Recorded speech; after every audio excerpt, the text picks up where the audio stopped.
All right. What is up, everybody? It's November 13th, Monday, and two trades today, and we're up a little bit. So let's get into this. So this morning started off strong. Then we had a good trade in the morning, and then the second trade wasn't very good, so we kind of lost half of our profits for today. But yeah, so two yellow bars is a 15-minute range. Kind of opened up, and is a pretty big range for the morning. It's like 10 points. So we kind of stayed in it for about an hour, and I was waiting to see if we can once we push out of it. But so something I was kind of going into today, I was looking at was like support turning into resistance and vice versa, resistance turning into support. So one trade that I could have taken, but I didn't really, was right here. You see, this was like pre-market. We kind of had this level that we were kind of bouncing off of, and then market opened up, pushed through it, and then so I had this line, and then we rejected off of it, which I could have gone in it, but it was kind of quick. So, and it was really early in the morning. We were still in this, we hadn't, or I guess we had formed the 15-minute range, but we were still in the 15-minute range, so I was kind of hesitant on taking the trade. So honestly, I just didn't take it because I didn't want that to be my first trade at all. So we kind of had this fake out of the 15-minute range, just came back up, so slowly kind of pushing up, and then had this high right here where I had pushed through it, and then we kind of came back to test it, and we were kind of holding here for a little bit. So once you just started holding, I'll show this on SPY because it didn't hit the EMA on ES. So you see it was about like right here. It looked better on SPY, like it hit the EMA, and so I didn't get in until after it bounced off EMA, and so it was kind of holding there. So I liked how that was looking. It looked like it looked good that we were going up because we had a gap fill from Friday, or not a gap fill, but there was a possibility for a gap fill because Friday closed. It's like right up here. So yeah, Friday we closed. It was about 44.30 we closed on Friday. So we were right here, so there was a possibility we can have a big move up for today and fill that gap. And so yeah, and then we also, this is just my reasoning for kind of going long. We also bounced off this pivot point as well on SPY. I don't know how the pivot looked on ES, but that was on SPY. So, with all those kind of coming together, I had a long bias, so I wanted to get in this long, and I didn't really want to wait until, I guess I could have waited until we broke out of the 15-minute range, but this setup looked good, and I had a chance to get in it early, so I did. Pull up this video. So, this is the point where we almost hit the EMA on MES. So I took it long. There's a little bit of liquidity everywhere, so I wasn't really worried about that. But looking good. I had a really good entry actually. And we're just pushing up slowly for a little bit, trying to wait to see if we can break that 15-minute range. And we end up doing that.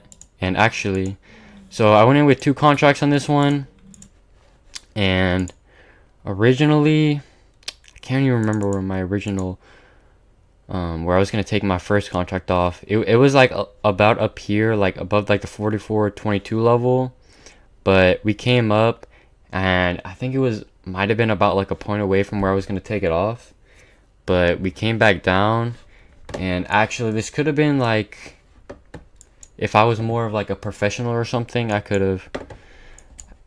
I wouldn't have added, but I mean I could have. It would have been like about the same setup as well. So I mean, there's another high right here. Push through it, came back down to kind of retest it, use it as support. So I mean, all these blue lines that you see on my chart are where we resisted. So I'm looking at it as support. So I mean, it came down, used it as support, almost bounced off EMA again. So I mean, that could have been a second entry if in case I missed the first one. And so I mean, we pushed above. I had wanted to take my first contract off in case we double topped. So I mean, I got 5 points on that one. And this video always does this. Okay, anyways, I won't even show the video. I'll just explain it. But yeah, I took my first one off just in case we had this double top. And so we pushed through it, didn't make a double top. And kind of just chopping right here. And so once I made this trend line, once we broke out of this, I got a little more confident. But then as well, actually, damn, I wish this video was playing. Here we go. Skip ahead. See, we kind of just made a new low. Kind of just chopping right here at this 15-minute range. But we're still kind of bouncing off of it, keeping above the EMA, which I thought looked very good. But the only kind of caveat I saw was there's a ton of liquidity up here.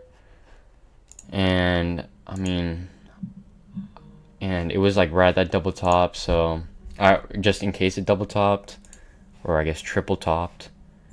And so we came to push up and test this liquidity, and it was holding right there. And then it made that big red candle right there, because I was thinking about initially closing it right there, and then it made that big red candle, so I kind of got upset. And once I saw that, it came up some more. It just like came back to our original spot.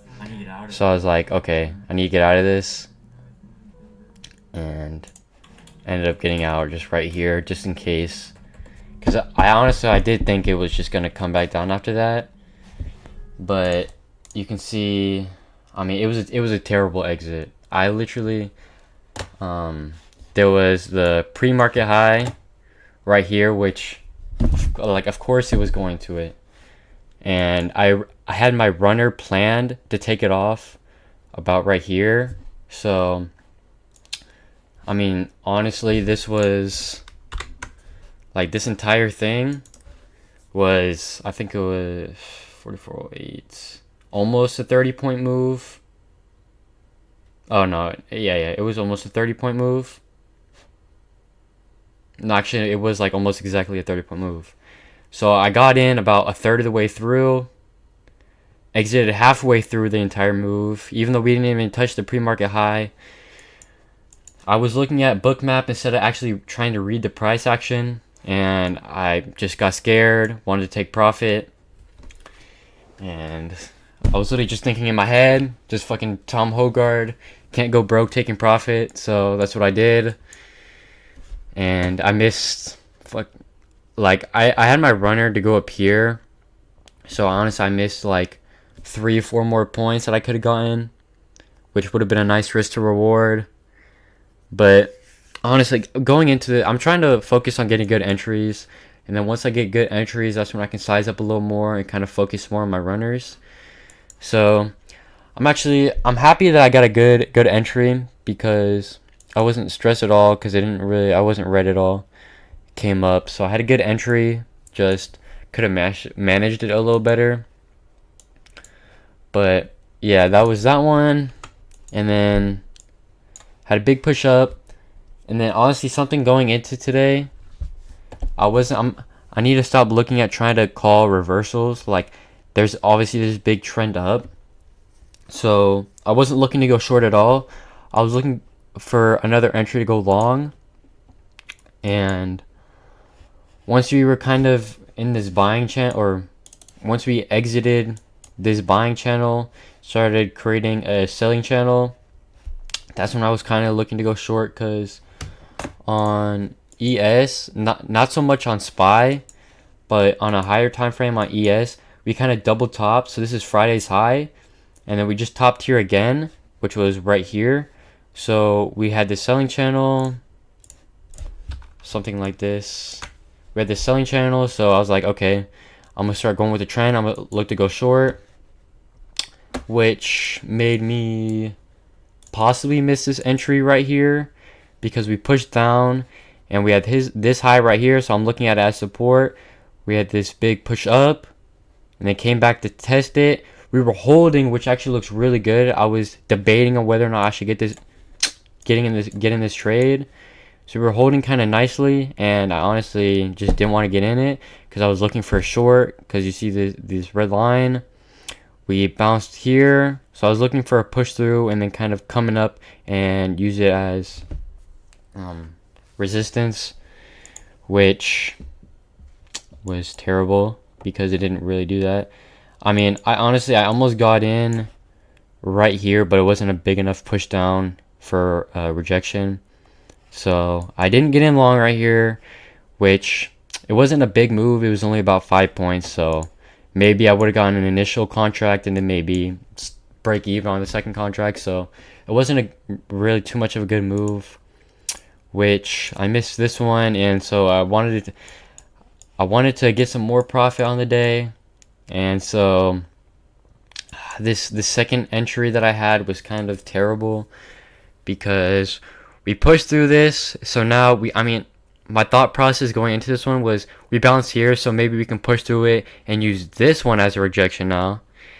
And so, which I don't know why, because we pushed through it and we were holding right here. We didn't even make a really good move past it. We were kind of just holding, which I mean, if I'm using this thesis, I could have, I literally could have done the same thing and used like this high right here, put it all the way over here, and so we bounced off this one. I could have gone long, which I did see that. I just didn't want to play that just because I don't know. I literally don't know. So because I was looking to go short because we were in the selling channel, and we had that kind of double top on ES on a higher time frame. But yeah, I mean, it came up, tested or rejected off EMA, which I thought looked good, and the candle closed below this level. So without hesitation, I got in the trade, and then 30 seconds later, I got stopped out pretty quickly. So after that, I was frustrated, but because I looked at it a little later and I was like, wow, that was actually kind of a terrible entry. I shouldn't have taken that just because we were kind of holding right here. So didn't like that entry at all, but I think this is something I want to keep looking at later in the week. So you'll keep seeing these blue and red lines on my chart. Just understand that when there's a blue line, I'm looking at it as support, and when there's a red line, I'm looking at it as resistance, because I see a lot of people just use supply and demand and support and resistance. And I mean, there's this pre-market high. As soon as it reached it, I mean, some people could be thinking just to go short as soon as it reached it, which I don't want to be doing. I want to be looking at it like I don't want to be doing what everyone else is doing. So I haven't really seen people use it as like resistance that was support and support that was resistance. I haven't really seen that. So I'm going to start looking at that this week. Obviously, I had this good trade in the morning, so that looked good. But yeah, it was a big Monday, lots of action, like a big move in the morning, like this 30-point move. Very unexpected for a Monday. No news today, but tomorrow we have CPI, I'm pretty sure. So a little bit of news tomorrow. Hopefully we get some big moves tomorrow. Whoops, wrong button.